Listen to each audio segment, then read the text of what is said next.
All right, we've got Michael Karen from Utah State Extension to talk to us this morning about what we should be doing once today's snow melts. Yeah, it's coming. It's to here. get ready for spring. I'm glad you made it. You said your commute almost doubled this morning. Yeah, it was bad. Oh my goodness. Okay, so be careful. Snow, keep that in hail mind. on the roads. Yeah. Well, it's kind of unfortunate to see all these beautiful spring flowers in people's yards and all the color, and they're getting doused right now. Is it going to ruin the flowers people may have? Most likely not. Okay. If it freezes, it could damage the tulips a little bit. Okay. And we've got, Tulip Festival coming up, and lots of people have tulips in their yards. Thanksgiving Point. Right, the Tulip Festival.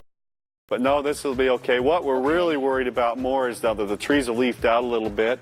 If we do get some snow accumulations, it could put extra weight on some branches, and we could have some branch breakage. Okay. But hopefully that'll be real minimal. Keep an eye on your trees. Maybe you want to go out and shake off some of that snow if it really starts to melt mount up. Yeah, up. if it really starts to come All right, let's think about brighter, sunnier, warmer days right now when you want to get out in the yard. You brought a couple things I did. How to prepare your This yard. is a good time of year to start preparing things so that you don't have to do as much weed control later on. Oh, the weeds, they come up so fast. They do, and I've already been digging a lot out of my yard that kind of sat there over the winter.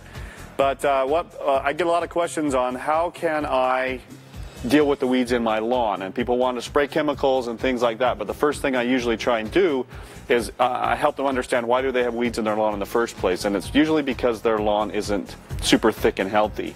And so a fertilizer, getting some fertilizer on the lawn during this kind of weather where it's going to be wet, and that fertilizer can get watered in. Yesterday would have been a great day to put fertilizer anytime in the near future, get some fertilizer on the Okay. lawn. And then also for the flower beds, there's other kinds of fertilizers that work good and maybe will last all summer long.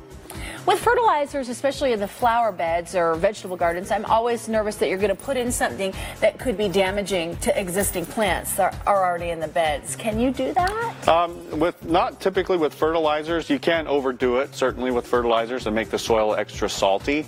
But if you just follow the label directions, you're usually going to be just fine. Okay, so more is not necessarily better. No, in fact, it's usually the opposite. Oh, okay. Yeah. I'll have to remember that.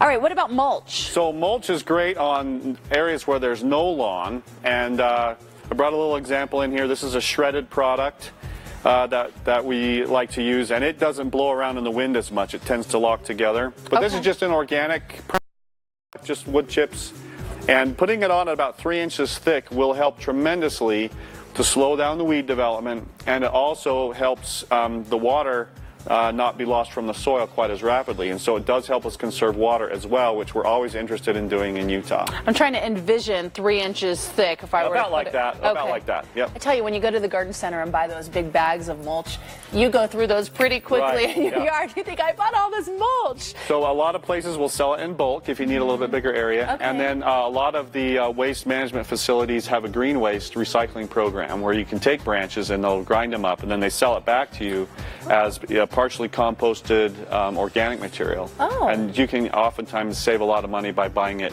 from those places as well. That's nice to know. Anything else this time of year we should be doing?